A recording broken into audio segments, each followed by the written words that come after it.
अस्सलाम वालेकुम दोस्तों, मैं औरंगजेब बेग और मेरे पीछे तुसी बिल्डिंग देख रहे हो अमृतधारा। अमृतधारा तकसीम हिंद तो पहले एक बहुत ही मशहूर दवाई सी जिहड़ी इजाद की सी पंडित ठाकर दत्त शर्मा ने। जी हाँ, एक हिंदू पंडित ने ये दवाई इजाद की थी और क्या जानता है कि ये इन्नी मशहूर दवाई सी कि हर मर्ज वास्ते इस्तेमाल की जाती सी।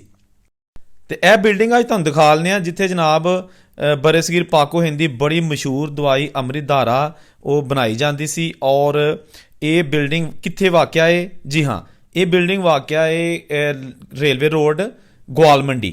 ठीक है जी। अच्छा, ये इन्नी मशहूर दवाई सी कि तकसीम हिंद तो पहले इस रोड का नाम रेलवे रोड नहीं सी बल्कि अमृतधारा रोड सी, जिस तरह कि तुसीं देख रहे हो। ਇੱਥੇ ਅੰਮ੍ਰਿਤ ਪ੍ਰੈਸ ਵੀ ਹੁੰਦਾ ਸੀ, ਉੱਥੇ ਉਹਨਾਂ ਦੀ ਛਪਾਈ ਹੁੰਦੀ ਸੀ, ਜਿਹੜੀ ਮੈਡੀਸਨ ਦੀਆਂ ਡੱਬੀਆਂ ਬਣਦੀਆਂ ਸਨ। ਔਰ ਇਹਦੇ ਨਾਲ ਹੀ ਉਹਨਾਂ ਦਾ ਡਾਕਖਾਨਾ ਵੀ ਇੱਕ ਬਣਾਇਆ ਗਿਆ ਸੀ। ਹਕੂਮਤ ਨੇ ਪੋਸਟ ਆਫਿਸ ਵੀ ਬਣਾਇਆ ਸੀ ਤਾਂ ਕਿ ਜਿਹੜੀ ਮੈਡੀਸਨ ਨੇ ਉਹ ਪੂਰੇ ਮੁਲਕ ਯਾਨੀ ਪੂਰੇ ਹਿੰਦੁਸਤਾਨ ਦੇ ਵਿੱਚ ਸਪਲਾਈ ਕੀਤੀ ਜਾਂਦੀ ਹੁੰਦੀ ਸੀ। ਉਹਦੇ ਉਸ ਦੌਰ ਦੇ ਪੋਸਟ ਕਾਰਡ ਵੀ ਬਣੇ ਨੇ, ਠੀਕ ਹੈ ਜੀ, ਜਿਨ੍ਹਾਂ 'ਤੇ ਦਵਾਈ ਜਿਹੜੀ ਹੈ ਉਹ ਹਾਸਲ ਕੀਤੀ ਜਾਂਦੀ ਸੀ। ਇਹ ਦਵਾਈ ਕਿਹਾ ਜਾਂਦਾ ਹੈ ਕਿ ਇੰਨੀ ਜ਼ਬਰਦਸਤ ਕਿਸਮ ਦੀ ਸੀ ਕਿ ਮੌਤ ਦੇ ਇਲਾਵਾ ਤਕਰੀਬਨ ਹਰ ਚੀਜ਼ ਦਾ ਇਸ ਬਿਮਾਰੀ ਦੇ ਵਿੱਚ ਇਲਾਜ ਹੈਗਾ ਸੀ। ਠੀਕ ਹੈ ਜੀ। ਅਤੇ ਇਹ ਜਨਾਬ ਪੰਡਤ ਜੀ ਉਹਨਾਂ ਨੇ ਇੱਕ ਦੇਸ਼ ਉਪਕਾਰ ਅਖਬਾਰ ਵੀ ਕੱਢਿਆ ਸੀ, ਜਿਹੜਾ ਕਿ ਇੱਕ ਅਰਸਾ ਤੱਕ ਨਿਕਲਦਾ ਰਿਹਾ। ਅੰਮ੍ਰਿਤਧਾਰਾ ਬਣਾ ਕੇ ਤੇ ਇਸ ਫੈਮਿਲੀ ਨੇ ਉਸ ਦੌਰ ਦੇ ਵਿੱਚ ਲੱਖਾਂ ਰੁਪਏ ਕਮਾਏ, ਜਿਹੜੇ ਬਹੁਤ ਜ਼ਿਆਦਾ ਹੁੰਦੇ ਨੇ। ਠੀਕ ਹੈ ਜੀ। ਅੰਮ੍ਰਿਤਧਾਰਾ ਬਿਲਡਿੰਗ ਰੇਲਵੇ ਰੋਡ ਅੰਮ੍ਰਿਤ ਪ੍ਰੈਸ ਲਾਹੌਰ, ਅਤੇ ਇਹਨਾਂ ਦੀਆਂ ਯਾਦਾਂ ਅੱਜ ਵੀ ਇਸ ਲਾਹੌਰ ਦੇ ਵਿੱਚ ਸ਼ਾਮਲ ਨੇ, ਇਸ ਲਾਹੌਰ ਦੇ ਵਿੱਚ ਮੌਜੂਦ ਨੇ। ਗੋ ਕਿ ਅੱਜ ਦੋਸਤੋ ਪਾਕਿਸਤਾਨ ਹਿੰਦੁਸਤਾਨ ਅਲੱਗ-ਅਲੱਗ ਬਣ ਚੁੱਕਿਆ ਹੈ। ਠੀਕ ਹੈ ਜੀ।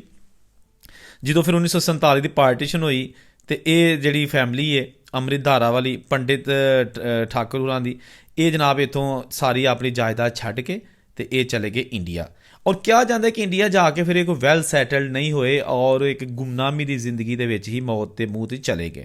ਜਿਹੜਾ ਪਾਕਿਸਤਾਨ 'ਚ ਇਹਨਾਂ ਦਾ ਬਿਜ਼ਨਸ ਸੀ ਜਾਂ ਇਹਨਾਂ ਦੇ ਕੋਲ ਦੌਲਤ ਸੀ ਜਾਂ ਇਹਨਾਂ ਦਾ ਜਿਹੜਾ ਨਾਂ ਸੀ, ਉਹ ਫਿਰ ਜਦੋਂ ਇੰਡੀਆ ਮੂਵ ਕੀਤੇ ਉੱਥੇ ਜਾ ਕੇ ਉਹ ਸੇਮ ਚੀਜ਼ ਨਹੀਂ ਸੀ ਹੈਗੀ। ਠੀਕ ਹੋ ਗਿਆ ਜਨਾਬ। ਅਤੇ ਇਹ ਜਨਾਬ ਜਿਹੜੀ ਅੰਮ੍ਰਿਤਧਾਰਾ ਹੈ ਨਾ, ਇਹ ਇੰਨੀ ਕੁ ਮਸ਼ਹੂਰ ਸੀ ਕਿ ਤਕਰੀਬਨ ਹਰ ਮਰਜ਼ ਵਾਸਤੇ ਇਸਤੇਮਾਲ ਕੀ ਜਾਂਦੀ ਸੀ।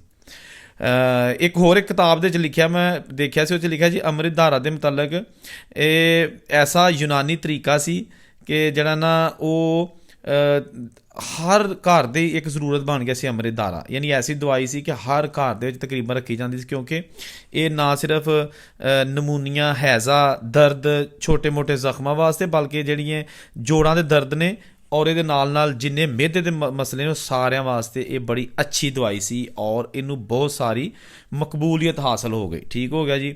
ਔਰ ਵੇਖਤੇ ਵੇਖਤੇ ਪੰਡਿਤ ਠਾਕਰ ਦੱਤ ਸ਼ਰਮਾ ਇੱਕ ਬਹੁਤ ਬਾਖਤਿਆਰ ਔਰ ਅਮੀਰ ਤਰੀਨ ਬੰਦਾ ਜਿਹੜਾ ਨਾ ਉਹ ਬਣ ਗਿਆ। ਠੀਕ ਹੈ ਜੀ। ਅਤੇ ਪੰਡਿਤ ਸਾਹਿਬ ਨੇ ਜਿਹੜਾ ਨਾ ਉਹ ਲਿਖਿਆ ਹੈ ਕਿ ਬਰਫਖਾਨਾ ਚੌਂਕ ਦੇ ਕਰੀਬ ਗਵਾਲ ਮੰਡੀ ਦੇ ਵਿੱਚ ਇਹ ਅੰਮ੍ਰਿਤਧਾਰਾ ਜਿਹੜੀ ਹੈ ਨਾ, ਇਹ ਸ਼ਾਨਦਾਰ ਇਮਾਰਤ ਬਣਵਾਈ ਗਈ। ਇਹਦੇ ਨਾਲ ਡਾਕਖਾਨਾ ਬਣਵਾਇਆ ਗਿਆ ਤਾਂ ਕਿ ਪੂਰੇ ਮੁਲਕ ਵਿੱਚ ਇਹ ਦਵਾਈ ਭੇਜੀ ਜਾਏ। ਅੰਮ੍ਰਿਤਧਾਰਾ ਦਾ ਵੈਸੇ ਮਤਲਬ ਹੈਗਾ ਆਬੇ ਹਯਾਤ, ਅਤੇ ਲੋਕ ਵਾਕਈ ਇਹਨੂੰ ਆਬੇ ਹਯਾਤ ਹੀ ਸਮਝਦੇ ਸਨ, ਕਿਉਂਕਿ ਮੌਤ ਦੇ ਸਿਵਾ ਇਹਨੂੰ ਹਰ ਕਿਸਮ ਦੀ ਜਿਹੜੀ ਨਾ ਬਿਮਾਰੀ ਦੀ ਉਹ ਇਹਦੇ 'ਚ ਸ਼ਿਫਾ ਸੀ।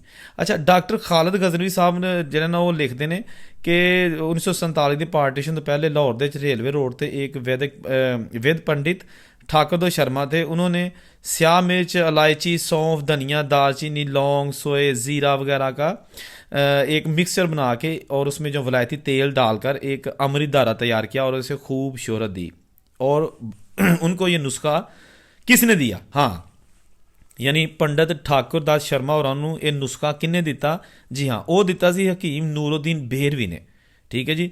ਅਤੇ ਜਦੀਦ ਤਿੱਬ ਦੇ ਜਿਹੜੇ ਹੈਗੇ ਨੇ ਉਹਨਾਂ ਨੂੰ ਮਾਸਟਰ ਕਿਹਾ ਜਾਂਦਾ ਸੀ ਔਰ ਫਿਰ ਉਹਨਾਂ ਨੇ ਪੰਡਤ ਸਾਹਿਬ ਨੂੰ ਇਹ ਨੁਸਖਾ ਦਿੱਤਾ ਅਤੇ ਪੰਡਤ ਹਰ ਇੱਕ ਦੀ ਜਿਹੜੀ ਇਹਨਾਂ ਜ਼ੁਬਾਨ 'ਤੇ ਫਿਰ ਉਸ ਦੌਰ 'ਚ ਅੰਮ੍ਰਿਤਧਾਰਾ ਹੀ ਉਹ ਚੱਲਦਾ ਆ ਰਿਹਾ ਔਰ ਹਾਲੇ ਵੀ ਇੱਕ ਮੁਹਾਵਰੇ ਦੇ ਤੌਰ 'ਤੇ ਵੀ ਅੰਮ੍ਰਿਤਧਾਰਾ ਨੂੰ ਆਮ ਜ਼ੁਬਾਨ 'ਚ ਇਸਤੇਮਾਲ ਕੀਤਾ ਜਾਂਦਾ ਹੈ। ਠੀਕ ਹੈ ਜਨਾਬ। ਅਤੇ ਅੱਜ ਤੁਹਾਨੂੰ ਅਸੀਂ ਦਿਖਾ ਰਹੇ ਹਾਂ ਉਹ ਅੰਮ੍ਰਿਤਧਾਰਾ ਦੀ ਪੁਰਾਣੀ ਬਿਲਡਿੰਗ ਜਿਹੜੀ ਅੱਜ ਵੀ ਆਪਣੀ ਅਸਲੀ ਹਾਲਤ 'ਚ ਮੌਜੂਦ ਹੈਗੀ ਹੈ। ਠੀਕ ਹੈ ਜੀ। ਇੱਥੇ ਦਵਾਖਾਨਾ ਹਕੀਮ ਅਜਮਲ ਦਾ ਵੀ ਜਿਹੜਾ ਨਾ ਉਹ ਦਵਾਖਾਨਾ ਹਕੀਮ ਅਜਮਲ ਬਹੁਤ ਮਸ਼ਹੂਰ ਦਵਾਖਾਨਾ ਹੈ ਪਾਕਿਸਤਾਨ ਦੇ ਵਿੱਚ ਔਰ ਇਹ ਦਿੱਲੀ ਤੋਂ ਆਏ ਸਨ। 1947 ਦੇ ਵਿੱਚ ਇਹ ਦਿੱਲੀ ਤੋਂ ਆਏ ਸਨ ਅਤੇ ਉਹਨਾਂ ਨੇ ਵੀ ਇੱਥੇ ਆ ਕੇ ਆਪਣਾ ਅਜਮਲ ਦਵਾਖਾਨਾ ਬਣਾਇਆ ਔਰ ਅੱਜ ਵੀ ਨਾਲ ਦਿੱਲੀ ਲਿਖਦੇ ਨੇ, ਉਹ ਅਜਮਲ ਦਵਾਖਾਨਾ ਦਿੱਲੀ ਲਾਹੌਰ। ਅਤੇ ਜਿਹੜਾ ਅੰਮ੍ਰਿਤਧਾਰਾ ਸੀ ਉਹਨੂੰ ਲਿਖਿਆ ਜਾਂਦਾ ਸੀ ਅੰਮ੍ਰਿਤਧਾਰਾ ਲਾਹੌਰ। ਅੱਛਾ, ਹੁਣ ਤੁਹਾਨੂੰ ਅੰਦਰ ਲੈ ਕੇ ਚੱਲਦੇ ਹਾਂ ਜੀ ਜਿਹੜੀ ਫਾਰਮੇਸੀ ਸੀ ਅੰਮ੍ਰਿਤਧਾਰਾ, ਜਿੱਥੇ ਫਰੋਖਤ ਕੀਤਾ ਜਾਂਦਾ ਸੀ। ਇਹ ਜਨਾਬ ਉਹ ਓਰੀਜਨਲ ਦਵਾਖਾਨਾ ਹੈਗਾ ਜਿੱਥੇ ਅੰਮ੍ਰਿਤ ਧਾਰਾ ਸੇਲ ਕੀਤਾ ਜਾਂਦਾ ਸੀ। ਉਹ ਸ਼ੋਰਾ ਆਫਾਕ ਦਵਾਈ ਜਿਹੜੀ ਹੈ ਨਾ ਉਹ ਇੱਥੇ ਵੇਚੀ ਜਾਂਦੀ ਸੀ। ਤੇ ਇਹ ਉਹਦੇ ਰੈਕ ਉਹੀ ਪੁਰਾਣੇ ਬਣੇ ਨੇ। ਇਹ ਅਲਮਾਰੀਆਂ ਜਿਸ ਤਰ੍ਹਾਂ ਕਿ ਇੱਥੇ ਖਾਲਾ ਜੀ ਬੈਠੇ ਨੇ ਇੱਕ, ਇਹਨਾਂ ਦੀ ਫੈਮਿਲੀ ਜਿਹੜੀ ਇੱਥੇ ਇਸ ਦਵਾਖਾਨੇ 'ਚ ਬੈਠੀ ਹੈ ਨਾ ਹੁਣ, ਇਹ ਇੰਡੀਆ ਤੋਂ ਆਏ ਸਨ ਅੰਮ੍ਰਿਤਸਰ ਤੋਂ। ਤੇ ਇਹਨਾਂ ਦੇ ਜਿਹੜੇ ਵਾਲਦ ਸਾਹਿਬ ਸਨ, ਦਾਦਾ ਜੀ ਸਨ, ਉਹ ਵੀ ਹਕੀਮ ਸਨ। ਤੇ ਇਹ ਖਾਲਾ ਹੋਰੀ ਵੀ ਹਕਮਤ ਦਾ ਕੰਮ ਕਰਦੇ ਨੇ। ਤੇ ਇਹ ਇਹਨਾਂ ਦੇ ਵਾਲਦ ਸਾਹਿਬ ਨੇ, ਖਾਲਾ ਉਹਨਾਂ ਦੇ ਰਾਈਟ ਸਾਈਡ ਤੇ ਲੈਫਟ ਸਾਈਡ ਤੇ ਇਹਨਾਂ ਦੇ ਦਾਦਾ ਜੀ। ਇਹ ਆਏ ਸਨ ਅੰਮ੍ਰਿਤਸਰ ਸ਼ਹਿਰ ਦੇ ਵਿੱਚੋਂ। ਜੀ ਹਾਂ, 1947 ਦੀ ਪਾਰਟੀਸ਼ਨ ਹੋਈ ਤੇ ਇਹ ਵੀ ਆਪਣਾ ਸਾਰਾ ਕੁਝ ਉੱਧਰ ਛੱਡ ਛਡਾ ਕੇ ਆ ਗਏ। ਇਹ ਵੀ ਬਹੁਤ ਅਮੀਰ ਲੋਕ ਸਨ, ਉੱਧਰ ਹਕਮਤ ਦਾ ਕੰਮ ਕਰਦੇ ਸਨ, ਸਕੂਲ ਚਲਾਉਂਦੇ ਸਨ। ਤੇ ਇਹ ਫਿਰ ਉਹਨਾਂ ਨੇ ਉਦੋਂ 1947 ਤੋਂ ਲੈ ਕੇ ਹੁਣ ਤੱਕ ਉਹ ਹੀ ਅੰਮ੍ਰਿਤ ਧਾਰਾ ਦੀ ਜਿਹੜੀ ਫਾਰਮੇਸੀ ਹੈ ਉਹਦੇ ਵਿੱਚ ਇਹ ਆਪਣਾ ਹਕਮਤ ਦਾ ਕੰਮ ਕਰ ਰਹੇ ਨੇ। ਇਹ ਜਨਾਬ ਉਹੀ ਪੁਰਾਣੀਆਂ ਅਲਮਾਰੀਆਂ, ਸ਼ੀਸ਼ੇ ਬੜੇ ਅੱਛੇ ਤਰੀਕੇ ਨਾਲ ਇਹਨਾਂ ਨੇ ਰੱਖੇ ਨੇ। ਇਹ ਖੋਲ੍ਹ ਕੇ ਤੁਸੀਂ ਦੇਖੋ, ਇਹ ਅੱਜ ਵੀ ਅੰਦਰ ਦਵਾਈਆਂ ਪਈਆਂ ਨੇ ਜਨਾਬ, ਪੁਰਾਣੀਆਂ ਦਵਾਈਆਂ। ਅੰਮ੍ਰਿਤ ਧਾਰਾ ਅੱਜ ਵੀ ਤੁਹਾਨੂੰ ਇਹਨਾਂ 'ਤੇ ਨਜ਼ਰ ਆਏਗਾ। ਠੀਕ ਹੈ ਜੀ, ਉਹੀ ਪੁਰਾਣੀਆਂ ਛੱਤਾਂ, ਇਹ ਓਰੀਜਨਲ ਛੱਤਾਂ ਨੇ ਜਿਹੜੀਆਂ ਸਾਨੂੰ ਇੱਥੇ ਆ ਕੇ ਪਤਾ ਚੱਲਿਆ। ਇਹਨਾਂ ਨੂੰ ਬਿਲਕੁਲ ਟਸ ਤੋਂ ਮਸ ਨਹੀਂ ਕੀਤਾ ਕਿਉਂਕਿ ਇਹ ਏਡੀਆਂ ਸ਼ਾਨਦਾਰ ਸਨ ਇਸ ਅੰਮ੍ਰਿਤ ਧਾਰਾ ਬਿਲਡਿੰਗ ਦੀਆਂ ਕਿ ਤੁਸੀਂ ਹੈਰਾਨ ਰਹਿ ਜਾਓਗੇ। ਹਾਲੇ ਤੁਹਾਨੂੰ ਅੰਦਰ ਜਾ ਕੇ ਦਿਖਾ ਲੈਣਾ ਅੰਮ੍ਰਿਤ ਧਾਰਾ ਬਿਲਡਿੰਗ, ਜਿਹੜੀ ਕਿ ਵੈਸੇ ਜਿੱਥੇ ਲੋਕ ਰਹਿ ਰਹੇ ਨੇ।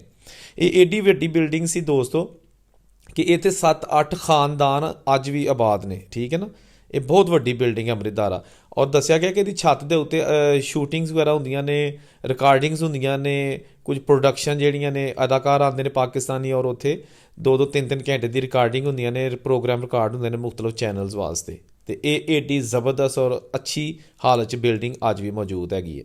ਲਓ ਜੀ, ਹੁਣ ਤੁਹਾਨੂੰ ਇਸ ਬਿਲਡਿੰਗ ਦੇ ਅੰਦਰ ਲੈ ਕੇ ਚੱਲਦੇ ਹਾਂ ਔਰ ਸ਼ਾਨਦਾਰ ਬਿਲਡਿੰਗ ਦਿਖਾਉਂਦੇ ਹਾਂ ਅੱਜ ਕੇ ਸਾਲ ਦੇ 'ਚ। ਇਹ ਇਹਦਾ ਮੇਨ ਦਰਵਾਜ਼ਾ ਔਰ ਬਹੁਤ ਹੀ ਖੂਬਸੂਰਤ ਮਜ਼ਬੂਤ ਦਰਵਾਜ਼ਾ ਜਿਹੜਾ ਕਿ ਉਸ ਦੌਰ ਦਾ ਬਣਿਆ ਜਦੋਂ ਇਹ ਬਿਲਡਿੰਗ ਬਣਾਈ ਗਈ ਸੀ। ਔਰ ਇਹ ਗਲੀ ਹੈ, ਦੋਨਾਂ ਸਾਈਡਾਂ 'ਤੇ ਇਹ ਅੰਮ੍ਰਿਤ ਧਾਰਾ ਬਿਲਡਿੰਗ ਹੀ ਹੈਗੀ ਹੈ। ਠੀਕ ਹੈ ਜੀ, ਇਹਦੇ ਵਿੱਚ ਹੁਣ ਬਹੁਤ ਸਾਰੇ ਖਾਨਦਾਨ ਆਬਾਦ ਨੇ। ਇਹ ਬਹੁਤ ਪੁਰਾਣਾ ਗੇਟ ਹੈਗਾ, ਦੇਖੋ ਨਾ, ਇਹ ਸੇਫਟੀ ਵਾਸਤੇ ਨਾ ਬਣਾਇਆ। ਇਹ ਵੀ ਉਹੀ ਜਨਾਬ ਜਿਹੜਾ ਜਦੋਂ ਇਹ ਇਮਾਰਤ ਬਣਾਈ ਗਈ ਸੀ ਉਦੋਂ ਦਾ ਹੀ ਬਣਿਆ। ਤੇ ਇਹ ਨਾਲ ਬਿਜਲੀ ਵਾਲਾ ਬੋਰਡ, ਇਹ ਹੁਣ ਨਾਕਾਬਲੇ ਇਸਤੇਮਾਲ ਹੈ। ਉੱਤੋਂ ਸਮਾਨ ਸਾਰਾ ਉਤਾਰ ਲਿਆ ਲੇਕਿਨ ਬੋਰਡ ਅੱਜ ਵੀ ਮੌਜੂਦ ਹੈ ਜਿਹੜਾ ਕਿ ਉਸ ਦੌਰ 'ਚ ਪੰਡਤ ਸਾਹਿਬ ਉਹਨਾਂ ਨੇ ਆਪਣੇ ਘਰ ਦੀ ਬਿਜਲੀ ਦੀ ਸਪਲਾਈ ਵਾਸਤੇ ਬੋਰਡ ਲਗਾਇਆ ਸੀ। ਇਹ ਅੱਜ ਵੀ ਮੌਜੂਦ ਹੈਗਾ ਇਸ ਇਮਾਰਤ ਦੇ ਵਿੱਚ। ਵਾਹ ਜੀ ਵਾਹ, ਪੰਡਤ ਠਾਕਰ ਦਾ ਸ਼ਰਮਾ ਹੋਰੀ। ਅੱਗੇ ਚੱਲਦੇ ਜਨਾਬ, ਉਹਨਾਂ ਦਾ ਘਰ ਤੁਹਾਨੂੰ ਉਹਨਾਂ ਦੀ ਬਿਲਡਿੰਗ ਦਿਖਾ ਰਿਹਾ। ਇਹ ਜਨਾਬ ਪਿੱਛੇ ਜਾ ਕੇ ਤੇ ਇਹ ਇਸ ਤਰ੍ਹਾਂ ਦਾ ਮਾਹੌਲ ਆ ਜਾਂਦਾ। ਦੇਖੋ ਨਾ, ਮਕਾਨ ਬਣੇ ਤੇ ਰਿਹਾਇਸ਼ਾਂ ਬਣੀਆਂ। ਅੱਛਾ, ਉਹ ਸਾਹਮਣੇ ਕੋਈ ਮੈਨੂੰ ਸੁਰੰਗ ਨਜ਼ਰ ਨਹੀਂ, ਸੁਰੰਗ ਨਹੀਂ, ਕੋਈ ਕਮਰਾ ਹੀ ਹੋਏਗਾ, ਉਹ ਵੀ ਤੁਹਾਨੂੰ ਦਿਖਾ ਲੈਂਦੇ ਥੋੜ੍ਹਾ ਅੱਗੇ ਜਾ ਕੇ। ਅੱਛਾ, ਇਹ ਦਰਵਾਜ਼ੇ ਬੰਦ ਨੇ। ਇਹ ਜਿਹਦੀ ਮਲਕੀਅਤ ਹੈ, ਜਿਹਨੂੰ ਅਲਾਟ ਹੋਏ ਨੇ, ਸ਼ਾਇਦ ਇੱਥੇ ਨਹੀਂ ਰਹਿ ਰਿਹਾ। ਇਹ ਦੇਖ ਰਹੇ ਜੀ, ਓਏ ਹੋਏ ਹੋਏ ਹੋਏ, ਇਹ ਤਾਂ ਜਨਾਬ ਪੂਰਾ ਇੱਕ ਗੰਦ ਦਾ ਢੇਰ ਔਰ ਪੂਰਾ ਖੰਡਰ ਬਣਿਆ। ਲਓ ਜੀ, ਇਹਦੀ ਸੰਭਾਲ ਕੀਤੀ ਜਾਣੀ ਚਾਹੀਦੀ ਸੀ ਜਿਹੜੀ ਨਹੀਂ ਕੀਤੀ ਗਈ। ਆਏ ਹਾਏ ਹਾਏ, ਏਡੀ ਸ਼ਾਨਦਾਰ ਤੇ ਲਗਜ਼ਰੀ ਬਿਲਡਿੰਗ ਲਾਹੌਰ ਦੇ ਵਿੱਚ। ਅੱਛਾ, ਇੱਧਰ ਨੂੰ ਵੀ ਕੁਛ ਹੈ ਜਨਾਬ, ਇਹ ਜਨਾਬ, ਅੱਛਾ ਇਹ ਘਰ ਨੇ, ਰਿਹਾਇਸ਼ਾਂ ਨੇ ਇੱਥੇ ਜੀ। ਜਿਹੜੀ ਫੈਮਲੀਜ਼ ਨੂੰ ਅਲਾਟ ਹੋਇਆ ਜਾਂ ਇੱਥੇ ਰਹਿ ਰਹੇ ਨੇ 1947 ਦੀ ਪਾਰਟੀਸ਼ਨ ਜਦੋਂ ਹੋਈ, ਇੰਡੀਆ ਤੋਂ ਆ ਕੇ, ਉਹਨਾਂ ਕੋਲ ਅੱਜ ਵੀ ਮੌਜੂਦ ਹੈਗੇ ਨੇ। ਇਹ ਇੱਕ ਬਿਲਡਿੰਗ ਇੱਕ ਕਿਸੇ ਫੈਮਲੀ ਦੀ ਨਹੀਂ, ਬਹੁਤ ਸਾਰੇ ਖਾਨਦਾਨ ਇੱਥੇ ਆਬਾਦ ਨੇ ਔਰ ਹਰ ਇੱਕ ਦਾ ਆਪਣਾ ਆਪਣਾ ਇੱਕ ਅਲਾਟਡ ਹਿੱਸਾ ਇੱਥੇ ਮੌਜੂਦ ਹੈ। ਮੈਂ ਜਦੋਂ ਇਸ ਬਿਲਡਿੰਗ ਦੇ ਵਿੱਚ ਆਇਆ ਤੇ ਮੈਨੂੰ ਅਜੀਬ ਜਿਹੀ ਫੀਲਿੰਗਸ ਆਈ ਕਿ ਜੀ ਇੱਥੇ ਜਿਹੜੇ ਹਕੀਮ ਸਨ ਬਰੇ ਸਗੀਰ ਪਾਕੋ ਹਿੰਦ ਦੇ, ਉਹਨਾਂ ਨੇ ਏਡੀ ਇੱਕ ਜ਼ਬਰਦਸਤ ਕਿਸਮ ਦੀ ਦਵਾਈ ਇਜਾਦ ਕੀਤੀ ਜਿਹੜੀ ਹਰ ਘਰ ਦੀ ਜ਼ਰੂਰਤ ਬਣ ਗਈ।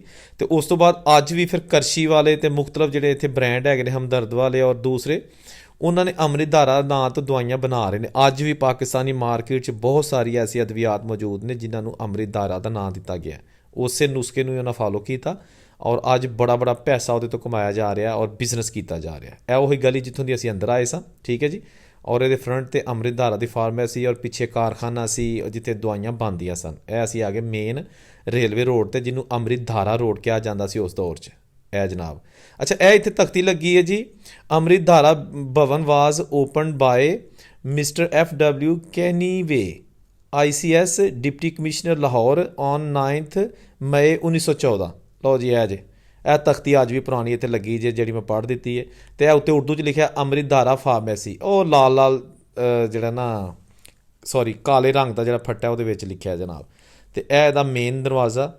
ਠੀਕ ਹੈ ਜੀ, ਅੰਮ੍ਰਿਤ ਧਾਰਾ ਫਾਰਮੇਸੀ ਦਾ ਅੱਜ ਤੁਹਾਨੂੰ ਵਿਜ਼ਿਟ ਕਰਾਇਆ। ਵੀਡੀਓ ਅੱਛੀ ਲੱਗੀ ਤਾਂ ਇਹਨੂੰ ਚੈਨਲ ਜ਼ਰੂਰ ਸਬਸਕ੍ਰਾਈਬ ਕਰਿਓ ਔਰ ਕਮੈਂਟ ਕਰਕੇ ਦੱਸਣਾ ਇਹ ਦੇਖੋ ਨਾ ਪੁਰਾਣੀਆਂ ਬਿਲਡਿੰਗਾਂ ਚਾਰ ਤਰਫ ਅੱਜ ਵੀ ਉਸ ਦੌਰ ਦੀਆਂ ਮੌਜੂਦ ਨੇ, ਜਦੋਂ 1947 ਦੀ ਪਾਰਟੀਸ਼ਨ ਹੋਈ ਤੇ ਉਸ ਤੋਂ ਪਹਿਲੇ ਜਿਹੜੀਆਂ ਬਣਾਈਆਂ ਸਨ ਹਿੰਦੂਆਂ ਨੇ, ਸਿੱਖਾਂ ਨੇ ਜਾਂ ਮੁਸਲਿਮਸ ਨੇ ਕੁਝ ਬਣਾਇਆ ਸੀ, ਉਹ ਸਾਰਾ ਕੁਝ ਅੱਜ ਵੀ ਮੌਜੂਦ ਹੈਗਾ।